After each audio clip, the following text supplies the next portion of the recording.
The focal point of this evidence is miracles. Hazrat Muhammad, peace be upon him, showed more than 1,000 miracles.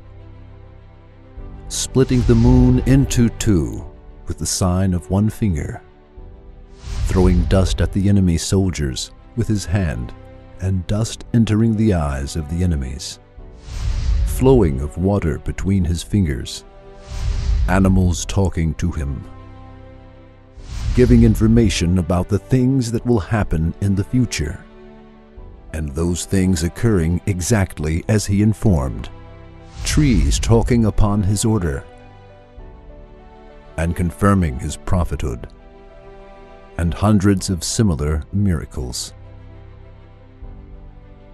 We will not go into the details of the miracles. If you want to learn these miracles, Badiuzzaman Said Nursi reported 300 of them with their chain of narrators in his work called 19, Mektup, 19th letter. You can also find these miracles in other books of siyar and learn from them. All of these miracles were conveyed to us by tawatur. We will use the word tawatur a lot in this evidence, so let us explain its meaning. Tawatur. Tawatur means true and real news reported by a large number of people who are impossible to tell a lie through reliable chains of narrators. The miracles of Hazrat Muhammad, peace be upon him, are news like tawatur. More than 1,000 of his miracles were reported by hadith books through chains of narrators. Based on these miracles, we say, a person who has so many clear miracles along with his high ethics and perfection must definitely be Allah's prophet. There may be some people who say, I do not believe in something that I have not seen with my own eyes, and I have not seen any miracles with my eyes. We can prove to you that miracles occurred. You may say, how will you prove it? Will you make us travel in time? There is no need to travel in time. Do you believe in the science of history? In other words, the branch of science that analyzes events in the past based on resources and showing place, time, and doers. If you believe in history, it means you accept that you do not need to see something in order to accept it. We did not see the Stone Age or the foundation of Rome. However, we accept the things that we are told about them. However, none of these reports, which we accept, are as strong as tawatur. Many of them are based on findings and are estimated information obtained as a result of diggings. You accept this information as if you have seen it with your own eyes, without ever questioning it.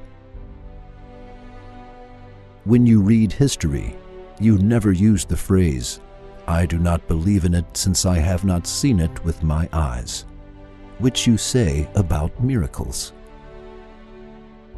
That is, you do not lay seeing with your own eyes as a condition to believe in something.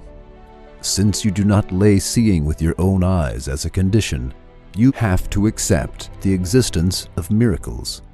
For the information that the miracles occurred reached us with tawatur. The information about history is not so strong.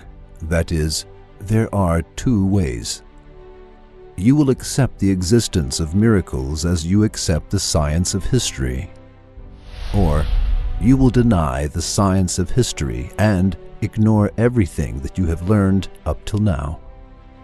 If you do that, you can deny miracles as well. You cannot believe in one and deny the other. It means you're contradicting yourself. Now we ask you, do you accept the science of history? We hear as if you say, shall I say no and make people laugh at me? It means you can believe in the things that you do not see with your eyes, if the experts agree on it. You even trust in the knowledge obtained as a result of diggings, and you do not question them. Then why do you object to miracles? You cannot say miracles are the news that people made up afterwards. See what John Davenport, the English scientist, says. He says, "Among famous prophets and conquerors, there is nobody whose biography was recorded in detail and in the most reliable way like the life of Hazrat Muhammad." Yes, even a British scientist says that Hazrat Muhammad's life was recorded in a very sound manner, and no one's life in history has been recorded in this way. The reason for this is as follows. The deeds and actions of our Prophet are a source for Islamic decrees. For this reason, the companions recorded almost every deed, almost every breath of our Prophet. If this person had not shown miracles, could the miracles have been included in this biography with fabricated news under such careful eyes? And we said, miracles are as strong as tawatur. There is a large community that witnesses an incident in tawatur. Each of them tells the story in the way he sees it, and those who listen to it tell it to others. Then they tell it to others, and it reaches us, the name of those who report it being recorded. If you do not believe the news by these people, who are not supposed to tell lies by any means, will you believe in the historians who tell you about the Stone Age and the Iron Age? It is necessary to understand the following point well. The only way to deny miracles is to deny the science of history. If you say, "I deny the science of history," we will not have a word to tell you. If a person is a Jew or a Christian who believes in miracles but belongs to the heavenly religions that deny Hazrat Muhammad, peace be upon him, not believing cannot be in question for him. We will ask him, "How do you know that Hazrat Isa, Jesus, was a prophet sent by Allah? How do you know that, God forbid, he is not a liar and a cheater?" He will give the following answer to that question. "I know that he was sent by Allah because he showed miracles.